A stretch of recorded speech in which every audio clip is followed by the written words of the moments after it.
នៅក្នុងវីដេអូនេះខ្ញុំមកចែករំលែកពីរបៀបធ្វើញោមត្រីដែងមួយមុខនេះបើសួរថាពិបាកធ្វើអត់សម្រាប់ខ្ញុំគឺមិនពិបាកទេអញ្ចឹងសម្រាប់បងប្អូនដែលចូលចិត្តញ៉ាំញោមត្រីដែងនេះអាច share វីដេអូហើយទុកធ្វើញ៉ាំបានព្រោះនៅក្នុងនេះខ្ញុំចែករំលែកទាំងរបៀបធ្វើទឹកត្រីផងដែរមើលវីដេអូនេះគឺចំណេញចេះបានដល់ទៅ2មុខអញ្ចឹងជាដំបូងគឺខ្ញុំដាក់អាំងត្រីដែងសិនខ្ញុំឆូតវាតិចតិចហើយខ្ញុំដោតចង្កឹះចូលទៅក្នុងមាត់ត្រីដែងដើម្បីយើងស្រួលប្រែហើយត្រីដែងយើងអាំងចេញមកបានត្រង់ស្អាតត្រីដែងនេះបងប្អូនចង់យកទៅបំពងក៏បានអាំងឬក៏ចំហុយនឹងស្រេចឲ្យយើងចូលចិត្តទេណាឆ្លៀតពេលដែលត្រីដែងតន់ឆ្អិនក៏ខ្ញុំចាប់ផ្ដើមមកលាយទឹកត្រីឲ្យហើយខ្ញុំដាក់ទឹកត្រីចូល2កូនវែកស្លហ្នឹងទៅហើយស្ករស2វែកដូចគ្នាប៊ីចេខ្ញុំប្រើមកសាព្រាបាយកូរឲ្យបានចូលគ្នាបន្តិចតមកគឺខ្ញុំដាក់ទឹកដាំឆ្អិនក្តៅអ៊ុនៗក៏បានក្តៅហុយៗក៏បានចូល2វែកដូចគ្នាខ្ញុំលួចអំបិលមកចិបហើយចាប់ផ្ដើមកូរគ្រឿងបើទឹកត្រីរៀងប្រៃហើយមិនបាច់ចាំបន្ថែមអំបិលទេអាចភ្លក់មើលសិនបានព្រោះទឹកត្រីខ្ញុំប្រើហ្នឹងគឺអត់សូវប្រៃទេបន្ទាប់មកចាំបាច់ក្រូចឆ្មាតែបើសិនជាបងប្អូនចង់យកវាទៅដាំឲ្យពុះអី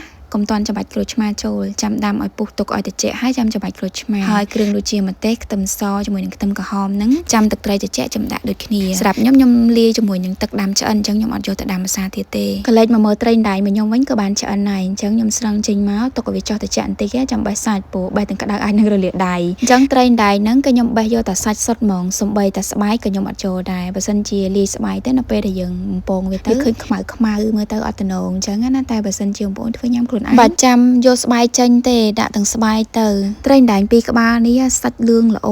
ហ្មងហើយឡើងថ្លោះមានទាំងពងឡើងពេញពោះទៀតអញ្ចឹងបន្ទាប់ពីបេះស្បែកហើយបេះឆ្អឹងហើយហ្នឹងគឺខ្ញុំយកត្រីដែងហ្នឹងមកបុកជាមួយនឹងត្បាល់ពេលបុកនេះបងប្អូនអាចបន្ថែមប្រេងឆាចូលទៅក្នុងហ្នឹងក៏បានឬក៏បើសិនជាបងប្អូនខ្ជិលបុកអីយកសាច់ត្រីដែងហ្នឹងទៅក្លុកទៅបានម៉ត់ល្អតែខ្ញុំខ្ជិលយកទៅក្លុកអញ្ចឹងខ្ញុំបុកនឹងត្បាល់ហ្មងទៅដួសសាច់ត្រីដែលបានបុកហើយហ្នឹងដាក់ក្នុងចានគោមួយហើយបន្ទាប់មកដាក់ប្រេងឆាចូលមួយមុខនេះគឺត្រូវប្រើប្រេងឆាច្រើនអញ្ចឹងបងប្អូនអាចជ្រើសរើសយកប្រេងណាដែលល្អសម្រាប់សុខភាពហើយប្រេងឆានេះគឺដាក់អត់កំណត់ទេបងប្អូនមើលតាមជាក់ស្ដែងណាមើលថាសាច់ត្រីរបស់យើងរាវហើយនៅបើសិនជានៅដុំអត់បានល្មួតចូលគ្នាអញ្ចេះទេគឺយើងត្រូវបន្ថែមប្រេងឆាទៀតមួយមុខនេះរៀងចុះប្រេងតិចហើយចំណែកសាច់ត្រីនោះបងប្អូនចង់លួចបន្ថែមម្សៅស៊ុបចូលក្នុងនឹងតិចក៏បានដែរបន្ទាប់ពីលាយសាច់ត្រីរួចហើយខ្ញុំចាក់ប្រេងឆាចូលទៅក្នុងខ្ទះទុកឲ្យប្រេងឆានឹងឡើងក្តៅហើយបណ្ដួសសាច់ត្រីចាក់ចូលទៅហើយសាច់ត្រីនេះបើសិនជាចង់បានសាច់ត្រីរាងក្រាស់ដុំធំអាចប្រើវែករាងធំជាងនេះតែយើងត្រូវរកខ្ទះណាដែលធំដូចគ្នាសម្រាប់ខ្ញុំខ្ទះតូចអញ្ចឹងខ្ញុំចាក់វែកតូចខ្ញុំចាក់មកវែកកន្លះយើងវល់ឲ្យស្មើគ្នាទៅដើម្បីឲ្យត្រីដែងយើងចេញមកវាទំហំប៉ុនគ្នាតែខ្ញុំបានតែថាអញ្ចឹងឯងបងប្អូនអើយនិយាយលេងសើចអីចាក់មិនស្មើដូចតែគ្នានឹងហើយភាគច្រើនទូទៅខ្ទះដំបូងគឺចេញមករូបរាងអត់ស្អាតទេអញ្ចឹងយើងត្រូវទទួលស្គាល់ពេលដែលចាក់ស្អាតកុំខឹងខ្លួនឯងសម្រាប់ខ្ញុំក៏មិនជាអ្នកជំនាញធ្វើអីដែរបងប្អូនប៉ុន្តែខ្ញុំអាសាធ្វើញ៉ាំហើយធ្វើយូរទៅក៏អាចចាក់បានហើយរូបរាងរបស់ខ្ញុំចេញមកក៏មិនស្អាតអីដែររាងវាចវចអីតាមនឹងដែរអញ្ចឹងយើងធ្វើញ៉ាំខ្លួនឯងអត់សូវ focus លើរូបរាងហ្មងទេឲ្យតែចាក់ចេញមកស្រួយហើយញ៉ាំឆ្ងាញ់គឺអូខេហើយមុខនេះប្រើប្រេងច្រើនប៉ុន្តែបើសិនជាយើងចាក់បានត្រឹមត្រូវសាច់ត្រីរបស់យើងគឺអត់បៀមប្រេងដែលយើងប្រើនឹងទេគឺស្ងួតហើយស្រួយល្អហ្មងនៅពេលដែលចាក់ហើយដាក់នឹងកញ្ច្រែងចេះទៅហើយពេលចុះត្រជាក់បងប្អូនអាចច្រកដាក់ក្នុងថង់រុំឲ្យចិត្តណាព្រោះនៅពេលដែលយើងទុកឲ្យវាត្រូវខ្យល់យូរទៅសាច់ត្រីហ្នឹងនឹងចុះទន់មកវិញហើយទូទៅអ្នកលក់ពេលគាត់ចាក់ហើយគឺគាត់រុំថង់ឡើងចិត្តហ្មងអត់ឲ្យមានខ្យល់ចូលទេតែបើចុះទន់មកវិញក៏អត់ពិបាកនឹងកែដែរបងប្អូនអាចយកត្រីហ្នឹងទៅដាក់កម្ដៅនៅក្នុងម៉ាស៊ីនអាំងសាច់ឬក៏ air fryer យើងហ្នឹងណា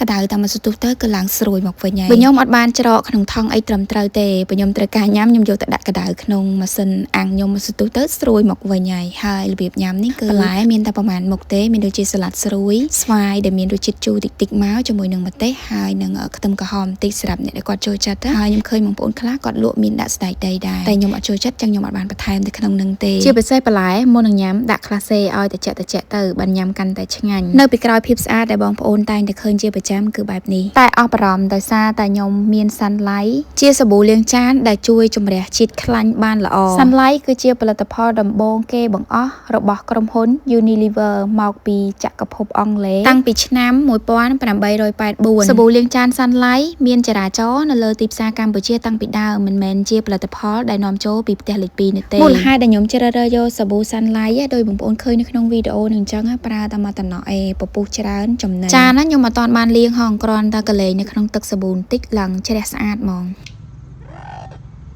វីដេអូរបស់ខ្ញុំក៏មានតែប៉ុណ្្នឹងទេអរគុណដែលបានចូលមើលកុំភ្លេចសាកធ្វើញ៉ាំទាំងអស់គ្នាបាយបាយ